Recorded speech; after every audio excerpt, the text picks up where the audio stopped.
England. For many, the name conjures images of a bustling London, the steadfast chiming of Big Ben, or the regal pageantry of Buckingham Palace. And while these are indeed iconic symbols, they represent but a single, well-trodden path through a land of extraordinary diversity and profound history. Countless travelers arrive, see these magnificent sights and depart, believing they have seen England. But the true character of this island nation lies far beyond the capital's familiar embrace, woven into the fabric of its rolling hills, ancient cities, and wild, untamed coastlines. It is a story waiting to be discovered. In our journey together, we will venture beyond these celebrated landmarks to uncover the places that truly define England's soul.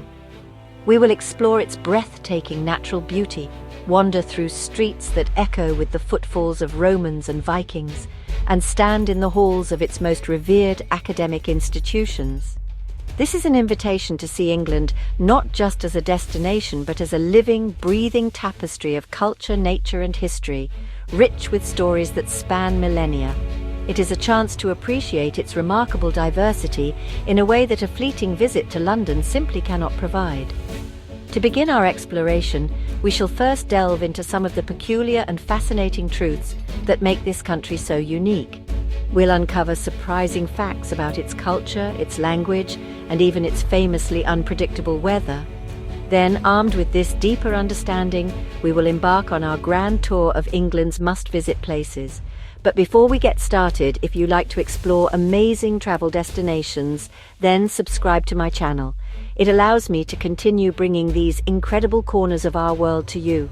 Before we embark on our physical journey, it is worth pausing to consider the unique habitat and behaviors of the English. It is a culture woven with curious contradictions. For instance, while English is now a global language, it is a wonderfully complex mosaic of influences. It began as a Germanic tongue, was profoundly shaped by Old Norse from Viking invaders, and then enriched with a vast vocabulary from Norman French after 1066. This linguistic layering is a direct reflection of the island's history of conquest and assimilation, a story told in the very words we use today. One might also observe the English people's relationship with their weather. It is a national obsession, a constant topic of conversation, and a force that shapes daily life. The maritime climate, influenced by the Atlantic, brings a level of unpredictability that is both a source of complaint and a point of peculiar pride. The ability to experience all 4 seasons in a single day is not a myth, but a regular occurrence. This constant atmospheric flux has perhaps instilled a certain resilience and a dry, understated sense of humor in the populace, a necessary tool for survival. Then there is the matter of sustenance. English cuisine has, for a long time, been the subject of international jest. Yet, to dismiss it is to overlook a rich and hearty tradition. Think of the quintessential Sunday roast, a ritualistic feast of roasted meat, potatoes, Yorkshire puddings, and vegetables, all drowned in gravy, or the simple, satisfying pleasure of fish and chips, often enjoyed outdoors, seasoned with salt vinegar and the sea air.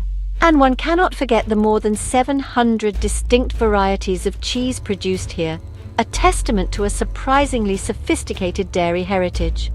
Transportation, too, reveals a fascinating aspect of the English psyche. The London Underground, or the Tube, was the world's first subterranean railway system, a marvel of Victorian engineering that revolutionized urban travel. Above ground, the sight of red double-decker buses navigating impossibly narrow streets is an enduring symbol of the country. This intricate network is the circulatory system of the nation, moving millions of people with a rhythm that is, for the most part, remarkably orderly, governed by the unwritten law of queuing. The English have also gifted the world a remarkable number of sports. The codified rules of football, cricket and rugby all originated here. These games are more than mere pastimes. They are deeply ingrained in the national culture, inspiring fierce local loyalties and providing a weekly stage for communal drama, triumph and despair. They are a social glue, binding communities together from the local park to the grand national stadium, a shared passion that transcends social divides. Finally, a curious legal relic. It is, believe it or not, an act of treason to place a postage stamp bearing the monarch's image upside down on an envelope. While this law is of course no longer enforced, it speaks to a deep-seated, almost subconscious respect for tradition and monarchy that still lingers in the corners of modern English life. These are the quirks, the hidden codes, that make England such a fascinating and endlessly surprising place to explore, a land where history is not just in the museums, but in the very fabric of daily existence. Our journey proper begins in London, a city that is, in itself, a world. It is a sprawling, vibrant ecosystem, a place where history and modernity coexist in a dynamic, often startling embrace. Here, the glass and steel towers of a global financial center rise alongside Roman walls and medieval churches. It is a city that has been destroyed and rebuilt, that has weathered plagues and fires, and has absorbed cultures from every corner of the globe, yet it remains unmistakably, enduringly London. It is the nation's beating heart, pumping people, ideas, and commerce through its ancient arteries. The River Thames flows through its center, a silent witness to 2 millennia of history. Along its banks stand the grand monuments that are so familiar. The Houses of Parliament, with the iconic silhouette of Big Ben, are the seat of the nation's democracy, a masterpiece of Gothic revival architecture. A short walk away lies Westminster Abbey, the site of every coronation since 1066. To stand within its hallowed walls is to feel the immense weight of 1,000 years of history, to walk among the tombs of kings, queens, poets, and scientists who shaped the nation. Across the river, a more modern sentinel stands guard, the London Eye. This colossal Ferris wheel offers a breathtaking panorama of the city's sprawling landscape, a god's eye view that puts the immense scale of London into perspective. From this vantage point, you can trace the winding path of the Thames, spot the dome of St. Paul's Cathedral, and see the patchwork of parks and palaces that dot the urban expanse. It is a moment of quiet contemplation above the relentless energy of the streets below. No exploration of London would be complete without acknowledging its royal heritage. Buckingham Palace, the official residence of the monarch, is a symbol of the enduring power of the crown. The changing of the guard ceremony is a spectacle of precision and pageantry, a ritual that has remained largely unchanged for centuries. It is a living piece of history, a colourful display that draws millions, all hoping for a glimpse into a world of royal tradition that continues to fascinate and captivate. Beyond the grand monuments, London's true treasure may be its collection of world-class museums, most of which are remarkably free to enter. The British Museum is a veritable cabinet of global curiosities, home to the Rosetta Stone, the Elgin marbles, and countless other artifacts that tell the story of human civilization. It is a place where one can spend days, even weeks, and still only scratch the surface of its vast and extraordinary collection, a testament to centuries of exploration and acquisition. But to truly know London, one must also dive into its vibrant cultural life. Explore the bustling stalls of Borough Market, a feast for the senses with its artisan foods and global cuisines. Wander through the stylish boutiques of Carnaby Street or the grand department stores of Oxford Street. Catch a world-class theatrical performance in the West End. London is not just a city to be seen, it is a city to be experienced, a place of endless discovery where every street corner seems to hold a new secret, a new story, a new adventure. From the frenetic energy of the capital, we travel northeast to a place where the pace of life is dictated by a different rhythm, the academic calendar. This is Cambridge, a city synonymous with learning, intellectual pursuit, and breathtaking architectural beauty. For over 800 years, this has been a crucible of thought, a place where some of humanity's greatest minds have walked, studied, and made discoveries that have changed the world. The city is not just home to a university, in many ways it is the university. The University of Cambridge is not a single campus, but a collection of 31 autonomous colleges, each with its own distinct character, history, and stunning architecture. To wander through the city is to move through a living museum of architectural styles, from the medieval grandeur of King's College Chapel to the neoclassical elegance of the Senate House. The backs, Those picturesque gardens and meadows that run along the River Cam behind the colleges offer some of the most iconic and serene views in all of England. One of the most sublime experiences in Cambridge is to visit King's College Chapel. Begun in the 15th century, its construction spanned the reigns of 5 kings. Stepping inside, one is immediately silenced by its scale and beauty. It boasts the largest fan-vaulted ceiling in the world, an intricate stone canopy that seems to defy gravity, soaring heavenward. The vast stained glass windows, which miraculously survived the Civil War, bathe the interior in a kaleidoscope of coloured light. It is, honestly, a masterpiece of late Gothic architecture and a profoundly spiritual space. To truly immerse oneself in the life of the city, one must take to the water. Punting on the River Cam is a quintessential Cambridge activity. Propelled by a long pole, these flat-bottomed boats glide serenely past the magnificent colleges. Whether you choose to try your own hand at the surprisingly difficult art of punting or relax and take a guided tour, it offers a unique and peaceful perspective on the city's architectural splendor, a view inaccessible from the bustling streets. The city is also home to a wealth of museums that reflect its academic prowess. The Fitzwilliam Museum is a treasure trove of art and antiquities, often described as one of the finest small museums in Europe, with works by Titian, Turner, and the Impressionists. For those interested in the history of science, the Whipple Museum of the History of Science contains a fascinating collection of scientific instruments, from medieval astrolabes to Charles Darwin's own microscopes, tools that helped shape our modern world.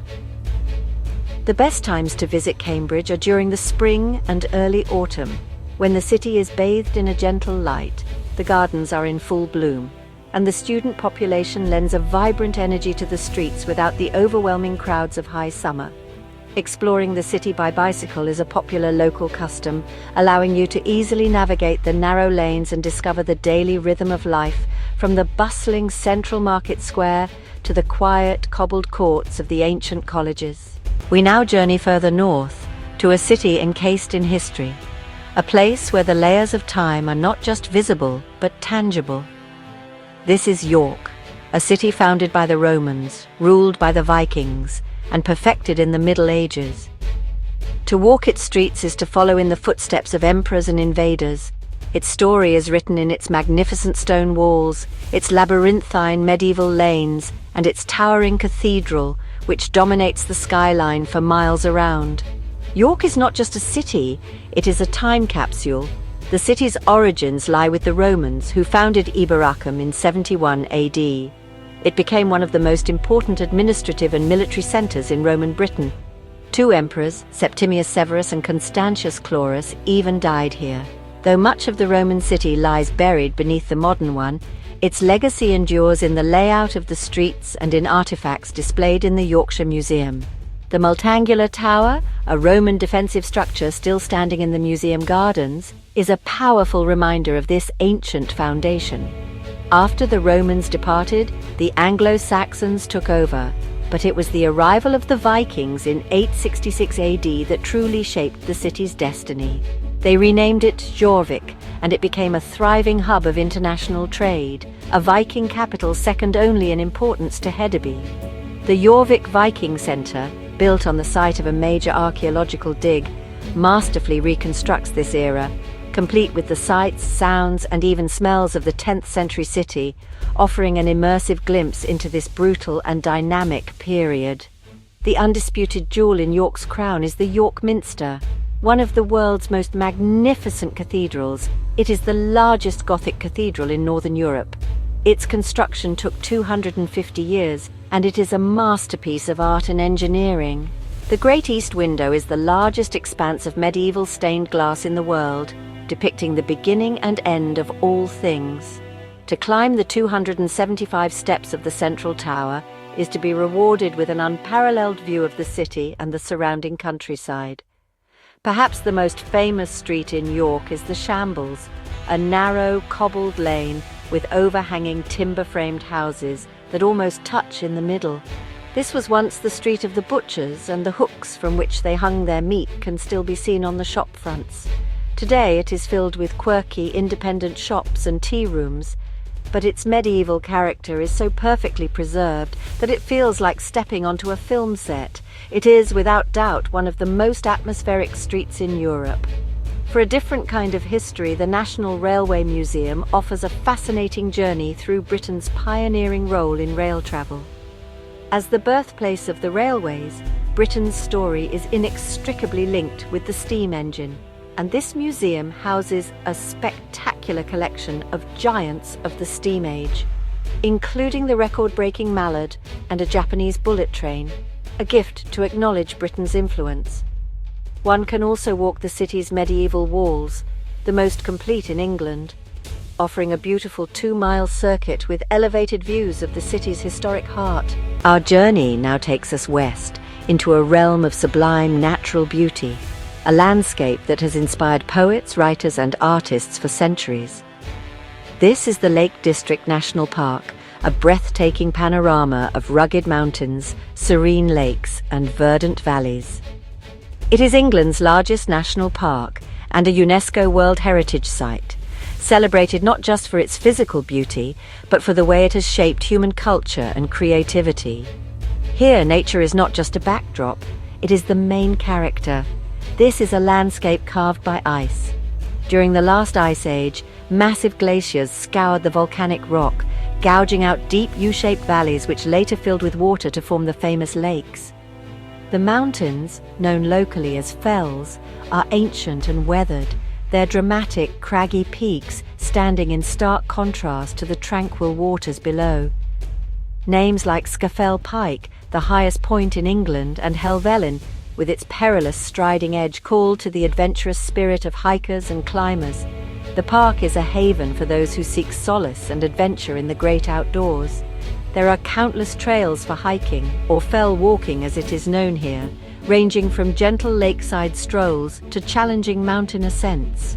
The reward for any effort is always a spectacular view, a new perspective on the interplay of water, rock, and sky. The lakes themselves invite exploration, with opportunities for boating, kayaking, and wild swimming for the brave, offering a chance to connect with the landscape in a truly immersive way. The beauty of the Lake District famously captured the imagination of the Romantic poets. William Wordsworth, who was born here, described the region as the loveliest spot that man hath ever found. His poetry helped to popularize the area, transforming it from a remote wilderness into a celebrated destination. Visitors can explore his homes, Dove Cottage and Rydal Mount, which remain much as they were in his time, offering a poignant insight into the life and work of the man who so perfectly articulated the spirit of this place. A curious fact about the Lake District is that despite its name, it officially contains only one lake, Bassenthwaite Lake.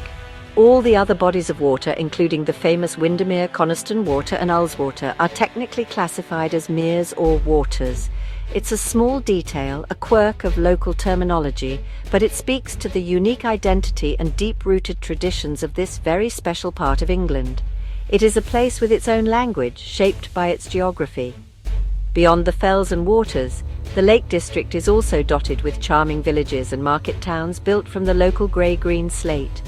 Places like Grasmere, Ambleside and Keswick provide a warm and welcoming base for exploration. Here you can find traditional pubs with roaring fires, cosy tea rooms serving gingerbread and scones, and shops selling local crafts and outdoor gear. They are pockets of civilization nestled within the wild, offering comfort and community amidst the grandeur of nature. From the Viking echoes in the streets of York to the poetic tranquility of the Lake District, our journey has revealed but a fraction of England's true depth. We have seen that to truly know this land, one must look beyond the postcard images of London. One must walk the ancient paths, listen to the whispers of history in the stones of a cathedral, and stand in quiet awe before the raw beauty of its natural landscapes. England's story is not a single narrative, but a rich and complex tapestry woven from countless threads of history, culture, and nature. Each place we have visited holds a unique piece of this story. The scholarly ambition of Cambridge, the industrial and musical spirit of Liverpool, the ancient authority of London, they are all vital parts of a larger whole. The true joy of exploring England lies in discovering these connections, in seeing how the Roman foundations of a city still influence its modern layout, or how a mountain landscape inspired poetry that would change the way we see the natural world forever. It is a country that rewards curiosity at every turn. So, when you think of England, I hope you will now picture more than just a palace or a clock tower. Picture the dramatic fells reflected in a still lake, the timber-framed houses leaning over a medieval street, and the vibrant multicultural energy of its modern cities. This is a land of profound contrasts and hidden depths, a place of endless fascination. The journey doesn't end here. It is merely an invitation to begin your own exploration, to pull at the threads of this magnificent tapestry and discover the stories that are waiting for you.